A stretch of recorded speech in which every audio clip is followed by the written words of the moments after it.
Então, é Natal. E o que você fez? O ano termina e começa outra vez. Essa música é do John Lennon, da Yoko Ono e do John Winston. E a gente está acostumado a ouvi-la em português, numa versão cantada pela Simone. Todo fim de ano a gente ouve a cantora Simone com Então é Natal. E eu queria hoje aproveitar para falar sobre o Natal. Seja bem-vindo, bem-vinda. Este é o Entre Linhas da Fé. Eu sou o pastor Clayton e o objetivo desse canal é encontrar nas entrelinhas do texto bíblico respostas para um mundo cada vez mais carente de afeto, de esperança, de solidariedade, de fé. Se essa reflexão abençoar a sua vida, considere se inscrever no canal e compartilhe também as mensagens com aquelas pessoas que você ama, pessoas a quem você quer ver, tá bom? Te agradeço muito por isso. Vamos ao texto? Eu queria compartilhar um texto com vocês que é a inspiração do Natal, o nascimento de Jesus. E um texto pequeno do Evangelho de Lucas, no capítulo 2, do verso 1 até o verso 7. Só esses 7 versículos. O texto bíblico diz assim: Naqueles dias, apareceu um edito de César Augusto ordenando o recenseamento de todo o mundo habitado. Esse recenseamento foi o primeiro enquanto Quirino era governador da Síria. E todos iam se alistar, cada um na própria cidade. Também José subiu da cidade de Nazaré, na Galiléia, para a Judéia, a cidade de Davi, chamada Belém, por ser da casa e da família de Davi, para se inscrever com Maria, desposada com ele, que estava grávida. Enquanto lá estavam, completaram-se os dias para o parto, e ela deu à luz seu filho primogênito. Envolveu-o com faixas e reclinou-o numa manjedoura, porque não havia um lugar para eles na estalagem. Esse texto bíblico que fala sobre o Natal, sobre o nascimento de Jesus, me faz lembrar do passado, me faz lembrar da minha infância. Eu fui criado em um orfanato no interior de São Paulo, e todo ano, a partir de outubro, mais ou menos, o orfanato entregava uma sacolinha escrita assim na sacolinha: adote uma criança nesse Natal. E as famílias ricas da cidade recebiam essa sacolinha e nela tinha o nome da criança, a idade, quanto vestia, quanto calçava. E essas famílias ricas da cidade pegavam essa sacolinha por volta de outubro e iam colocando coisas lá: brinquedos, roupas, calçados, doces, coisas que criança gosta no Natal. E aí, quando chegava perto do Natal, essas famílias iam ao orfanato e lá essas famílias pegavam esse menino e levavam para passar o Natal com eles. E depois dava essa sacolinha para ele, obviamente. Quando o menino tinha muita sorte, a família pegava o menino por volta do dia 22 e só devolvia lá para o dia 5 de janeiro. Então eram 15 dias de alegria, de comer bem, de estar numa casa com uma família estruturada, onde tudo parece belíssimo, sem erros e sem nada de ruim. Os meninos com menos sorte eram levados para um jantar de Natal, para um almoço de Natal no dia seguinte. Então tinha a ceia no dia 24, um almoço de Natal no dia 25, e eram levados de volta ao orfanato no próprio dia 25 à tarde ou no dia 26. E os meninos, com sorte nenhuma, vamos dizer assim, só recebiam a sacolinha. Eram famílias que não queriam levar essa criança para casa, então só iam até o orfanato, deixavam a sacolinha, mas a gente ficava feliz porque pelo menos tinha uma sacolinha com doces, com brinquedos, com alguma muda de roupa, um tênis, coisa que a gente queria ganhar. Eu fiquei pensando no Natal e pensando na música Então é Natal, e o que você fez. O ano termina e começa outra vez. E lembrando da infância e dessa história das sacolinhas do adote uma criança nesse Natal, eu fiquei pensando nas motivações daquelas pessoas ricas que iam levar essa sacolinha. Elas raramente apareciam durante o ano, elas só apareciam no Natal. Parece que a data que o Natal significa nascer, né, nascimento, parece que fazia nascer nessas pessoas a pessoa que elas deveriam ser o ano inteiro, mas elas não conseguiam. Mas elas conseguiam ser no Natal, solidárias, bondosas, amorosas, que pensam no próximo, que olham para os mais necessitados. Então o Natal gera essa comoção, gera essa possibilidade de nascer alguém novo, de nascer um indivíduo novo, alguém que talvez até a pessoa quisesse ser o ano inteiro, mas não consegue. E aí eu queria pensar sobre a inspiração desse fato, que é um menino que nasce pobre e um menino que é prometido para trazer esperança, para trazer alegria, para trazer um renovo, para trazer salvação, mas um menino muito pobre, que nasce num local que, por causa de um recenseamento, acaba não tendo vaga para todo mundo. Ele nasce num local de muita humildade. Então, a tradição traz uma manjedoura, um estábulo, um lugar onde os animais se alimentavam, um coxo mesmo para animais comerem. E aí, esse menino nasce, mas a tradição cristã coloca esse menino como aquele que veio para fazer com que a gente nasça, não uma vez por ano no Natal, mas que a gente nasça para sempre de novo. É um novo nascimento. E aí, para aqueles que não acreditam, nasce um Jesus histórico, que é indiscutível. E para aqueles que creem, nasce o Cristo da fé, o Jesus Cristo. E eu gostaria de falar do Natal pensando no Cristo da fé, porque é assim que os cristãos como eu pensam. E eu queria dizer a vocês aqui sobre, então, dois momentos. Um nascimento de fato, o nascimento de Jesus, que de fato aconteceu, mesmo que para aqueles que não acreditam no Cristo da fé, mas só no Jesus histórico, há um nascimento de fato e há um nascimento possível. O nascimento de fato foi esse que eu li em Lucas, no capítulo 2, do Evangelho de São Lucas. E agora eu gostaria de fazer uma leitura de um outro texto bíblico para a gente pensar também as entrelinhas dele. O texto bíblico no Evangelho de João, capítulo 3, logo a partir do verso 1 e até o verso 16, diz assim: Havia entre os judeus um homem chamado Nicodemos, um notável entre os judeus. À noite ele veio encontrar Jesus e lhe disse: Rabi, que significa mestre, sabemos que vens da parte de Deus como mestre, pois ninguém pode fazer os sinais que fazes se Deus não estiver com ele. Jesus lhe respondeu: em verdade te digo, quem não nascer de novo não pode ver o reino de Deus. Disse-lhe Nicodemos: Como pode um homem, sendo já velho, nascer de novo? Poderá entrar segunda vez no seio de sua mãe e nascer? Respondeu-lhe Jesus: em verdade te digo, quem não nascer da água e do Espírito não pode entrar no reino de Deus. O que nasceu da carne é carne, o que nasceu do Espírito é Espírito. Não te admires de eu te haver dito, vós deveis nascer de novo. O vento sopra onde quer, e ouves o seu ruído, mas não sabes de onde vem nem para onde vai. Assim acontece com todo aquele que nasceu do Espírito. Perguntou-lhe Nicodemos: Como isso pode acontecer? Respondeu-lhe Jesus: És mestre em Israel e ignoras essas coisas? Em verdade te digo, falamos do que sabemos e damos testemunho do que vimos. Porém, não acolheis o nosso testemunho. Se não credes quando vos falo das coisas da terra, como crereis quando vos falar das coisas do céu? Ninguém subiu ao céu a não ser aquele que desceu do céu, Filho do Homem. Como Moisés levantou a serpente no deserto, assim é necessário que seja levantado o Filho do Homem, a fim de que todo aquele que crer tenha nele vida eterna.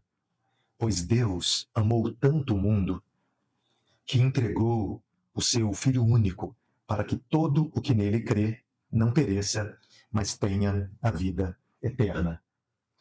Esse texto do Evangelho de João nos fala sobre um nascimento possível, um nascimento da água e do Espírito, e não mais de um nascimento carnal, como esse que nós experimentamos.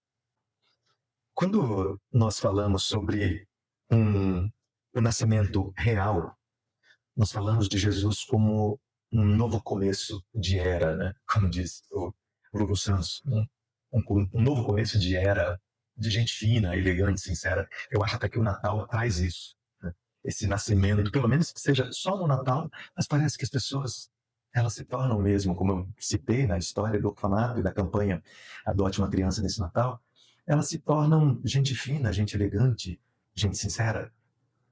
A gente se veste melhor, então fica elegante, a gente fica gente fina, a gente fica bom, a gente fica sincero porque a gente quer viver o Natal, a gente quer fazer aquilo que o Natal parece que exige de nós, ou aquilo que o Natal inspira em nós. E eu queria pensar sobre o novo nascimento, porque esse novo nascimento, esse Natal, esse nascer de novo, esse nascer da água e do Espírito, faz com que não precisemos mais nos tornar gente fina, elegante, sincera, gente boa, gente generosa, gente amorosa, gente que pensa no próximo só uma vez por ano, só em dezembro. Esse novo nascimento faz com que consigamos ser essa nova criatura o ano inteiro, a vida inteira, com percalços, claro, com problemas, com algumas desilusões, com alguns momentos de raiva, com algumas coisas ruins que acontecem porque é humanidade, é vida. Mas pelo menos um novo tempo, um novo modo de ver a vida e o próximo, um modo que se assemelha muito mais com o tempo de Natal do que com os outros 360, 370, 364 dias em que eu não consigo ser o que eu consigo ser no dia 25 de dezembro. Então eu queria pensar sobre esse encontro de Jesus com Nicodemos, um homem muito importante, um religioso muito importante, um homem muito sábio, muito inteligente, que curioso acerca do que Jesus proporcionava nas pessoas, curioso acerca do Natal que Jesus proporcionava nas pessoas, isto é, do nascer de novo que Jesus proporcionava nas pessoas, foi procurar por esse Jesus. E esse homem muito inteligente, chamado Nicodemos, procura Jesus à noite. Existem muitas especulações, algumas pessoas falam, ele não queria ser visto porque é um doutor da lei, um homem importantíssimo entre os fariseus, um grupo religioso da época, e está indo se aconselhar, conversar, matar a curiosidade com um líder de um movimento religioso novo, que todo movimento religioso novo é considerado seita. Então, não é muito bem visto. E ele tem curiosidade, porque ele ouviu que Jesus fazia alguns sinais. E esses sinais estavam nos natais que foram sendo vividos pelas pessoas, nos nascimentos que as pessoas passaram a ter, nos novos nascimentos, de pessoas que tiveram um contato com Jesus e nasceram de novo. Nasceram para se tornar aquelas pessoas que a gente vira em dezembro. O que esse texto mostra é que há um homem que faz um gesto de humildade, mas algumas pessoas dizem, ele não queria ser visto, então ele procurou Jesus à noite. Por isso que isso aparece no texto tempo, né? Talvez. Mas o importante é que ele vai. O importante é que o Natal que ele viu na vida de outras pessoas, o novo nascimento que ele viu na vida de outras pessoas, ou os sinais que ele viu acontecerem por intermédio de Jesus, o fizeram procurar por esse rabino, por esse líder de um novo movimento religioso. E ele vai. E quando ele chega lá, curiosamente, ele que é um mestre da lei, chama Jesus de mestre. E ele diz, porque não pode alguém que não é rabi, que não é mestre, fazer os sinais que tu fazes. E aí Jesus fala, olha, em verdade eu te digo, quem não nascer de novo não pode ver o reino dos céus. Quem não conseguir se tornar aquele indivíduo que está disposto no Natal a se lembrar daquelas crianças, quem não se tornar alguém que esteja disposto a se lembrar delas o ano inteiro, mas se lembrar só por um desencargo de consciência, só por um alívio diante de Deus em fim de ano, não pode ver o reino de Deus. Sem ver ao próprio Deus, sem nascer nesse Deus e sem enxergar o próximo que carece tanto e que é a imagem desse Deus, não é possível ver o reino de Deus. E aí, curiosamente, esse doutor da lei fala, como que pode um homem já velho nascer de novo, vai para o ventre da mãe? Como isso vai acontecer? E Jesus fala, não, é nascer da água e do Espírito. Quem nasce da carne é carne. Nós somos nascidos em carne e osso. Nascemos na carne. E quem está na carne pode tentar se elevar espiritualmente uma vez por ano, quem sabe no Natal. Mas quem nasce da água e do Espírito, esse tem a vida eterna. esse sim consegue viver o Natal o ano inteiro, consegue ser aquele indivíduo bom do Natal o ano inteiro, ainda que situações complicadas venham, porque elas vêm também. Ninguém fica perfeito porque se encontra com Jesus, mas pelo menos se assemelha mais com aquele indivíduo, com aquela gente fina, elegante e sincera do Natal. E eu queria pensar sobre como Jesus continua esse texto com Nicodemos e ele chama a atenção desse mestre da lei e diz para ele: você não entende coisas simples que estão sendo explicadas? Você não entende a mudança de vida, o Natal, o novo nascimento dessas pessoas que estão renascendo? Como é que eu vou te explicar de coisas mais profundas, de coisas espirituais? E aí ele começa a falar um pouco da própria religiosidade de Nicodemos, que Jesus tem isso. Ele fala da realidade do indivíduo, ele traz essa realidade do indivíduo para que o indivíduo se perceba no mundo. E Jesus então fala para ele da religiosidade dele. Olha, você conhece Moisés, não é? Você não é judeu? Moisés não levantou uma serpente no deserto para poder salvar pessoas que tinham sido picadas por cobras e estavam morrendo? Assim como Moisés, então Jesus fala, assim como na tua religião alguém foi levantado e visto, nesse caso, algo foi levantado por alguém, uma serpente de bronze levantada, e todo mundo que olhasse para a serpente que Moisés esculpiu, que Moisés trouxe, levantou, seria curado daquela situação complicada. Assim também é importante que o Filho do Homem seja levantado para que todo mundo possa crer nele. É importante que Jesus seja levantado, que não só em 25 de dezembro, por uma questão comercial ou por um desencargo de consciência, numa sacolinha de doces, roupas, presentes que possam alegrar uma criança, mas que a mudança, o Natal, o nascer de novo, o nascimento de um indivíduo bom possa acontecer o ano inteiro. E só há um jeito disso acontecer: olhar esse indivíduo que foi levantado. Você pode falar: Jesus é só mais um. Talvez. Mas será que alguém que nasce num vilarejo tão sem importância consegue dividir as eras antes e depois dele? Será? Uma vez alguém disse que os Beatles eram mais famosos do que Jesus. Os Beatles, do John Lennon, com o qual eu abri aqui essa reflexão com a música Então é Natal. Alguém disse que o Michael Jackson, que o Chaplin poderiam ser mais famosos do que Jesus. Mas ninguém divide era como ele. E até pessoas que têm outra expressão religiosa, até pessoas que não confessam a fé cristã, reconhecem ou precisam reconhecer, mesmo que seja por uma questão bancária, de data, de calendário, para circular como informação no mundo, tem de reconhecer que nós estamos em dezembro de 2025. E isso por causa de um menino que nasceu.